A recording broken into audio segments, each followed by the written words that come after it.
Raziel, firstborn of his lieutenants, he stood with Cain and his brethren at the dawn of the Empire. He had served Cain a millennium. Over time, they became less human and more divine. Cain would enter the state of change first and emerge with a new gift. Some years after Cain, their evolution would follow, until Raziel had the honor of surpassing his lord. For his transgression, he earned a new kind of reward: agony. Raziel was human once, born in Nosgoth's early history and joining the Sarafan against the vampire hordes. It was this act that would cement his fate and, ironically, ultimate free will. Rising through the ranks of the Sarafan order and reaching an elite status, Raziel would be victorious on many crusades against the vampires they despised, even managing to carve the black heart from legendary vampire Janos Aldrin's chest. Being the youngest of the Sarafan's warrior priesthood, it would be Raziel's cruel nature paired with his incredible talents that propelled him to leading the Brotherhood of Priests. The Brotherhood would die in combat and be laid to rest in the tomb of the Sarafan. Cain, not without a sense of humour, raised the Sarafan Brotherhood, breathing life into their corpses and giving them new purpose as his lieutenants. The vampire Cain, his enemies now at his side as his lieutenants, began to rule Nosgoth and enter into a new era for the world's history. Over time, the vampiric gift bestowed certain traits, dark gifts. Cain would always be the first, followed by his lieutenants, until Raziel transcended his master and in doing so, sealed his fate. Cain, ordering him to be thrown from the cliffs of the abyss into the lake of the dead, plunged in, tumbling, burning with white-hot fire. As Raziel fell, he was filled with hatred.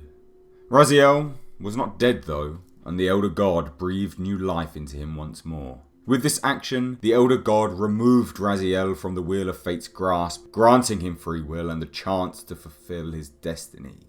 He was worthy. Blue, demonic, and a tattered mess of his former self, Raziel became the Soul Reaver, no longer ravenous for blood, but damned to feed on the souls of the dead. Able to traverse between corporeal and astral forms, Raziel set out to exact revenge on his brethren and then his former master, Cain. Across Nosgoth, Raziel travelled, killing his brothers, confronting Cain and shattering the Soul Reaver blade. The soul within released, now tying itself to Raziel himself. He was armed permanently. Raziel would travel across time itself chasing Cain, learning of prophecies and chosen ones, all the while being goaded by the Elder God and the notion of free will and destiny. Twisting and turning, ultimately becoming a puppet of not only the Elder God, but an ancient power, the Hilden. Through his journey, Raziel would eventually come to the realization, to rid Nosgoth of its corruption and the Elder God, he must become one with the Soul Reaver blade. Sacrificing himself to the blade, making peace with Cain, and ultimately becoming Cain's right hand once more, his sword. The Soul Reaver, Raziel, died that day, becoming one with the blade and having new purpose, arming Cain with the sight he needed to attack the Elder God and prevail, removing him finally from the world.